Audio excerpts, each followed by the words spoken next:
the league's top-ranked rush defense. Cook has rushed for more than 100 yards in 6 different games this season. The Bucs have yet to allow a rusher to run for more than 100 yards in a game this year. As for the Bucs ground game, Bruce Arians says Ronald Jones is where this offense starts. And he said when things are good, Jones should have 20 touches. Some other good news for the Bucs, Mike Evans will play after missing some practice this week with what Arians calls a hamstring scare. As for the Vikings, tight end could be somewhat of an issue. Kyle Rudolph is doubtful. Irv Smith Jr. is questionable. And the Vikings' leading tackler, Eric Kendricks, has been ruled out. Of course, Tom Brady is always the headliner in these things. And Kirk Cousins says he remembers watching Brady's first Super Bowl win at his friend's house. He was a 7th grader. When I asked Tom about that, he said, "I get that a lot. It's pretty cool, actually." Oh, man. All right. Also, Room Rater, definitely 10 out of 10 for Sarah Walsh. Hey, it's time for one of our favorite segments here, Sir Stats a Lot. Now, Garofolo usually handles this. I'm going to give it a whirl today. So, sir, welcome. Good morning. I see you flaunting that Good Morning Football weekend mug, or just the, oh, it is the weekend mug. Okay, here we go. So over the past few months, Sir Stats has really revolutionized the researcher position. He's finding the most in-depth numbers for all the games and then bringing us the best. So we are super excited about this. The Vikings, let's start with that one first. Mr. Steve. Here we go, Colleen. Here we go, Colleen. Thank you, man. Here we go. The Vikings face the Bucs tomorrow. All right, and check out my boy Dalvin Cook's numbers this season. I compared to Tampa's run defense. Cook is averaging 113 yards per game, while the Bucs haven't given up 100-yard rush in the last 20 games. Dalvin Cook, Tampa Bay. What's it gonna be? What you think? All right, Tom. Dalvin, more or less than 100 rushing yards tomorrow. Come on, Tom. Not only have the Bucs not given up a 100-yard rusher this season, they haven't given up a 60-yard rusher this season. Christian McCaffrey had 59 yards against them at one point. This Bucs run defense has been real. And I'm still going to say Dalvin hits the over on 100 yards. This is a guy who gets upwards of 26 touches per game. He's averaging over 110 yards per game from scrimmage this season. And if the Vikings are going to do one thing, it's run the football in this game. They got to keep Tom Brady and that passing offense for Tampa off the field, because every week is a battle right now for the Minnesota defense. If Dalvin can get that done, that means great things for that entire Vikings offense. All right, Sir Stats, what you got next? Hey, my guy Mike Robb. Listen up, Mike Robb. My boys, the Cheeseheads up in Green Bay. What's happening? Aaron Rodgers and that Green Bay offense has been balling. Look how much they've improved this year, despite having most of the same guys. 7 more points and almost 80 yards per game. Green Bay, ooh, it's getting real stinky up there, man. That cheese up there, ooh. Mike Robb? You said it's getting real stinky up there, huh? Real funky up there. Yes, sir. I know that's right. Well, look, to me, it's more buy-in of this offense. Another year in this Matt LaFleur's offense for Aaron Rodgers. And now Aaron is able to use his special ability, the arm angles and all of those things, the ad-lib plays, as the extra part, right? As the part that it's not every play. Now they're really running the design of the offense the way it's supposed to be. They're running the football with some authority, which is creating great play-action opportunities down the football field. And again, you have Aaron Rodgers. He's going to take care of the football. He's not going to put the ball in harm's way. So I think with all the media saying that they should have used their first-round pick on another weapon, I think the weapons around Aaron Rodgers took that as offense. So I love what I'm seeing in Green Bay. It's all working out. Sir Stats, let's hear your final set of numbers here. All right, here we go. My guy D. Hall, I know you're not going to like this, but guess who would have knew? The Giants have turned into a real team. They host the Cardinals tomorrow. That New York defense has been off the chain. Top 8 in all the 8 categories, including points, yards, takeaways, and QB hits. Them boys up in New York City, woo! You know them your rivals, D-Hall. D-Hall, most important thing the defense must do here to contain Kyler. New York City. Oh, this is easy, man. We know that Giants defense has been balling, but the number one job they have to do is they have to keep Kyler Murray in the pocket. You saw all of those numbers by the Giants defense. I think the biggest number that sticks out to me is how they play the run.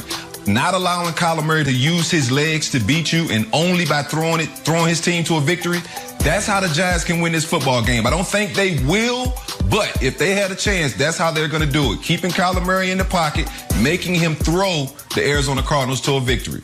How much I miss going to games, how much I miss live events, going to concerts. And when I think about a group that can really light up a stadium, I see the Foo Fighters in my head. They're kind of sort of like Rock's Tom Brady, as good as there's ever been and still thriving at this point. This week, I talked to frontman Dave Grohl and drummer Taylor Hawkins about their upcoming album, Medicine at Midnight. It's awesome. You guys have to get it when it drops. And as it turns out, these guys are just as cool as they seem. Wow, this is so pro. Look at that logo thing. Is this your Zoom room? D, I feel like you're in time, but I have a crazy echo. That's funny. I feel like you're in time, but I have a crazy echo. It's kind of like, it's like when we play a show together. I always have a crazy echo. I feel like that's how you sound like the Foo Fighters. Nobody plays in sync ever. You know you make me break. Guys play in a ton of stadiums. NFL players play in a ton of stadiums. So you guys are basically NFL players at this point. 25 years in the game now. We're in better with shape. The Foo We're just in Fighters. better That shape. is just like...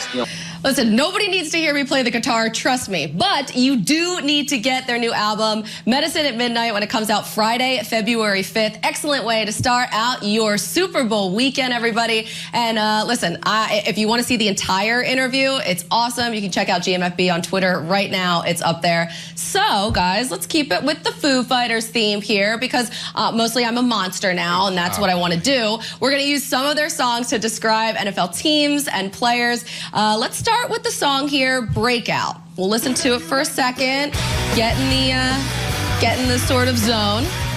All right, D-Hall, which player will have a breakout in the final month of the season? Yeah, see, Tom knows.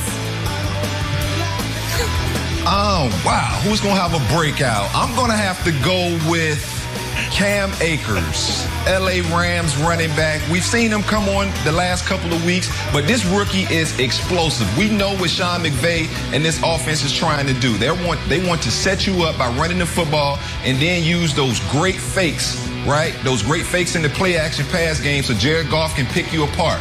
And Cam Akers, man, he is a home run hitter. I thought he was a smaller type of back, but watching him be able to take this workload in the NFL, he's a guy you got to watch out for. Breakout, Cam. Do your thing.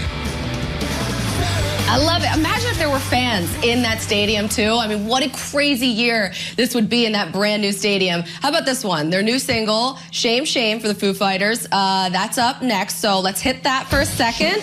Tom, get ready here. Okay, here we go. We're listening. Whose final month of the season will be a shame, shame.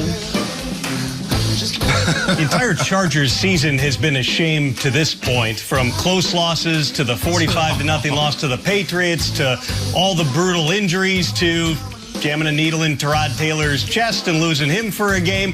But the real shame will be when they accidentally win some games here and cost themselves a high draft pick. Look at the rest of the schedule. They got the Falcons without Julio Jones. They got the Raiders. They got the Broncos, then they finish up against the Chiefs. You can easily see a team that's still playing hard for Anthony Lynn coming out with 1, 2, maybe even 3 wins here and all of a sudden dropping out of the top 5. Tom, are you a singer? Maybe we should start a band. Like, it's something that we can maybe think about. We'll talk if you offline. pick up the guitar, I'll sing along. We can make it real here. All right, we'll be waiting a little bit for that, but we'll see. Third one here, classic from 07, Pretender. Mike Rob, get in the zone here. Let's hear it. And then tell me which team is a pretender out there. Yeah, I'm getting in the zone. I'm feeling it, right? I'm going to say the Arizona Cardinals are the pretender right now. They've lost 4 of the last 5. And really, since they played the Seattle Seahawks up in Seattle and Kyler Murray took that big hit, which I was kind of waiting to see how he was going to respond from the big hit, he has not played well. And then defenses are starting to figure it out. If you hold Kyler Murray in the pocket, don't let him get outside, don't let him use his legs, you have a huge chance to win. So I think the Arizona Cardinals, they're the pretender this year. All right. And so, G's in here, so my bad, I almost forgot. All right, Colleen, this one is for you. Okay, this one is for you. Last song is The Best of you. Yeah, I got a little notes on me. Yeah, nailed it. You, Colleen. We're all trying out this morning. I love it. Okay. This team's going to get the best of me, and they're going to get the worst of me, too, because I'm a masochist. It is still the Eagles. Listen, I didn't choose this life. My parents did. I mean, look, you can see right here. Ann Wolf feels the same exact way I do. I was born into this. I sent her this text watching the Eagles last week. Yeah, her response, yes, I don't know why. Exactly.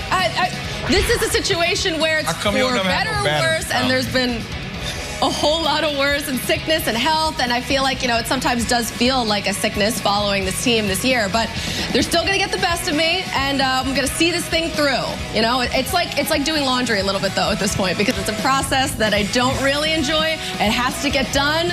Look, we're gonna just wait it out and see what happens. So that's it. Squad, Colleen. You got to be like